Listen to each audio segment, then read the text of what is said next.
का बच्चा का बाबूजी का करता बा? बैठल नहीं हो घर पे सब कुछ ठीक ठाक बा ना? हाँ बाबूजी ठीक है ठाक बा। काम करत करत लागता ना कि हमार बाथा छूटी। जब नहीं हरे में तना करती तो शादी हुई तो हमार का हुई। अरे बुढ़बो कहीं का घरे कोई है ये नहीं खे माई तोरा के इतनी गो रहली छोड़ के तो मार नहीं कि हई हत्ते जगह बड़का महल बा, छत सीढ़ी किचन में मार होता ना गंदा होता तो आई मार झाड़ू लगाओ पोछा लगाओ टाइल्स बिछा लगाओ। हम कैसे तोरा के पोस पाल के इतना बड़ा कर दे। हमहू तो एक टाइल्सवा पर पोछा लगाओते न रहनी हो। तो तहार कोनो अलग बात बा, हमार कुछ अलग बात बा। तो का करी बताओ इतना सुगर घर के कर बताओ तो बताओ इतना सुगर कोई के घर बा? सुगर बा ना सुगर अगर हम कइले मैं देखो बाबूजी एगो नौकर ढूंढ के लाओ ना तू। नौकर ले रखई के पड़ी? हां बाबूजी हम अकेले काम कुल के इतना करी बताओ तुम्हें तो खाने बनाए में 12 बज जाता। कपड़ा लत्ता दुनिया जान पोछा ओछा सब लगाओ लगो परेशानी हो तो का न होइले नहीं कि हम अभी तक से ठंडा में नहीं कि मन करता है शाम पिए ता शाम को काम करत करत। तब जाई देखी देखो बाबूजी कोनो अच्छा अगर नौकर मिल जियो सन तो ले ले ह। ठीक है बेटा ले अब नौकर। ठीक बा। खाना खा ले लो ना बाबूजी।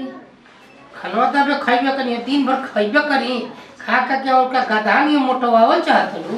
मोटवावल का चाहत अब खा बनल बा खाई खाती ना ना खइबा तो ठीक बाटे नौकर मिलिया सन तो हम लेके आई।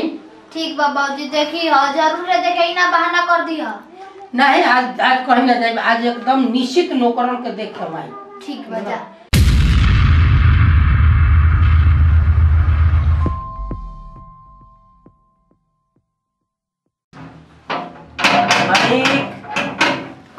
मालिक आओ जाओ जाओ प्रणाम मालिक। प्रणाम प्रणाम प्रणाम। मालिक नहीं हजा दोनों आदमी काम खातिर अब कहीं हजा चलल जा मलिका तक का जन काम मिली तो उस जगह अपन कइल जाई। देखो हमरा घर में एगो केवल ये बाली हाय छोट के लड़का जन बा हमरा काम लायक बा ये काम कर सकेला जी। तो आ रह गई बात तब पड़ोस में बतिया दे तो काम हो जाई जी। लेकिन ई बताओ कि तोहर घर कहाँ है? नाम के नाम बता दो। हरिहरपुर डेरा। हरिहरपुर का तोहार नाम? विशाल। विशाल हरिहरपुर का हो ना? पापा का नाम?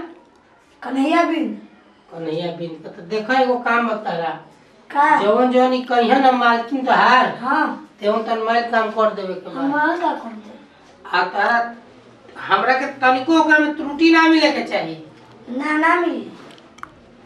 देख ला पहले समझा दियो भाई त्रुटि मिली तो हम इनका के अपना घर से निकाल दे। ठीक बा कॉल हां कल है ना हम मैं काम कर ले।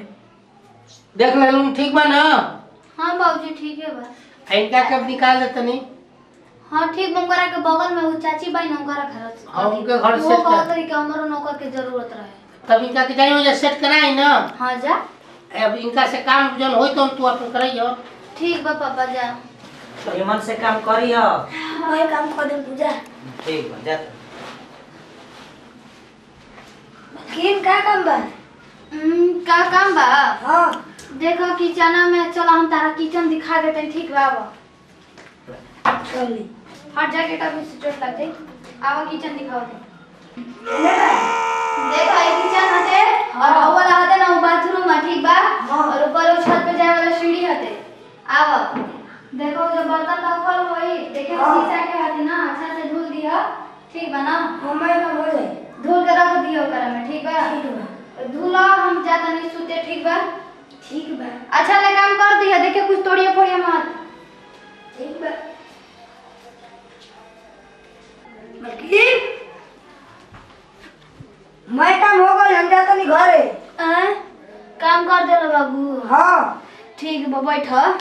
हम जाते नहीं घरे घरे जाके लेट होता। लेट होता अरे तार भैया बगल में वाला डेरा में काम करत उनकर साथ ही चल रही है कौन दिक्कत बा बैठ। अब बाबू तार घर कहाँ होते? हरिहरपुर। हाँ अच्छा हरिहरपुर में रहला। हाँ कहेंगे आ तू हिती जगह पर काम करत ला कोनो पूरा दिक्कत बते? दिक्कत तो बटले बा काम करे के पड़ता। अच्छा हाँ तार माई बाबूजी बड़न जा? हाँ घरे घरे बड़न जा। हाँ का करला तू यही सब काम कर पढ़ेला लिखेला ना ना एगो बात कही का अच्छा तहार कोनो गर्लफ्रेंड उर्लफ्रेंड बैसन ई कहत नहीं देख एगो और बात कहत नहीं का काल से तू अइब आज तक जा तोड़ा काम कर देबा सारा घर के हां तो काल अइह तो देख हमार गोड़ दबाए के पड़ी हाथ दबाए के पड़ी शरीर दबाए के पड़ी और तैसे कपारों पर तेल उल कबो रखे को होई तो रख दी औरत के जितना काम होला ना सब करे के पड़ी कर देबा ना हां हो जी हम जात नहीं घरे ठीक है बा कर दिया हम जा जात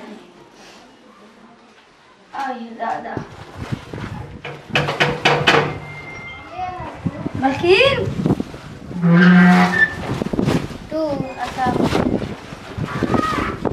मांगिनी हाँ ठीक बा अच्छा जब काम कले रही कर देबा ना काले हां बैठ देखो तारा ना पैसा के दिक्कत होई ना तो हम तारा के ना महीना में 500 रुपया पगार बेसी देब ठीक बा ना अबे हमार पैसा के काम नहीं खे पैसा के काम नहीं खेत मान लो तारा महीना आइल कुछ तारा कपड़ा लता खरीदे को होई बढ़िया बढ़िया क्रीम खरीदे को कुछ अच्छा ही तारा खाए पिए वाला चीज है चाहे माइयो बाबूजी के दे को होई ना तबियत खराब हुई तो घरे हां तो हम तारा के 500 रुपया ना एक्स्ट्रा देम महीना के तनख्वाह हम मालिक जनी हो तो मालिक का जनी हन मालिक से का मतलब बात है हम तारा 500 रुपया ज्यादा दे दे मोरी का तो हम वही काम करो हाँ करबो ना हां ठीक बा तो सुन का तैसे हमार गोड़ दबा द गोल दबाए के बा हाँ तैसे गोड़ दबा द काल कहले ना रही हां दबावे के न बा हाँ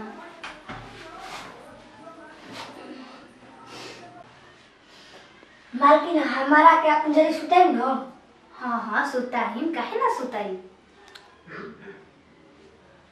माने इतना जल्दी मान जातनी का बात बा जल्दी मान जाते का तू इतना अच्छे बड़ा की तारा के जरी का हम तारा के कहा ना सुता ले हम तो मजाक करत रहनी मजाक करत रहनी ज्यादा तू मजाक करत रह हम तारा सच्चो में सुता ले में अपने बेटे हमारा नहीं के सुते के काहे का हो जे सुजे बतो मालिक मारे लगी घर से निकाल दी अरे ना मरी मालिक अब देखा तू ई बात तू खड़े ले वाला ना तो तारा हमरा जरूर सुतई के पड़ी जान जा लेकिन मालिक के पता ना लगे के चाहिए ना ना मालिक के पता ना लगे अब हम तू बटले बन जा हम तू जानबे करल जी त मालिक के कैसे पता लागी तो हम जाए अब काम करी न काम अरे काम करी है ना बाद में छोड़ा काम के तू काम गई भाड़ में अभी देखो अब चलेगा सुते है का चलो ठीक है सुते हे जे सुतनी हाँ हाँ मैं ये जी सुते ना हमारे बेड होते काहे अच्छा नहीं का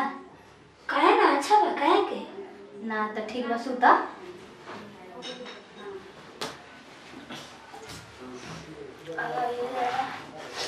बात हम जात नहीं काम कर ठीक बा जा काम करे लेकिन देखो काल अइबा ना हां देखो तारा ना घर के काम नहीं खे करे के काहे जितना हमार काम होई हमार पर्सनल काम उ सब करी हो उ सब करबो ना हम तारा रोज पैसा दे में ठीक बा बेरा जात नहीं काम करे हाँ ठीक बा जा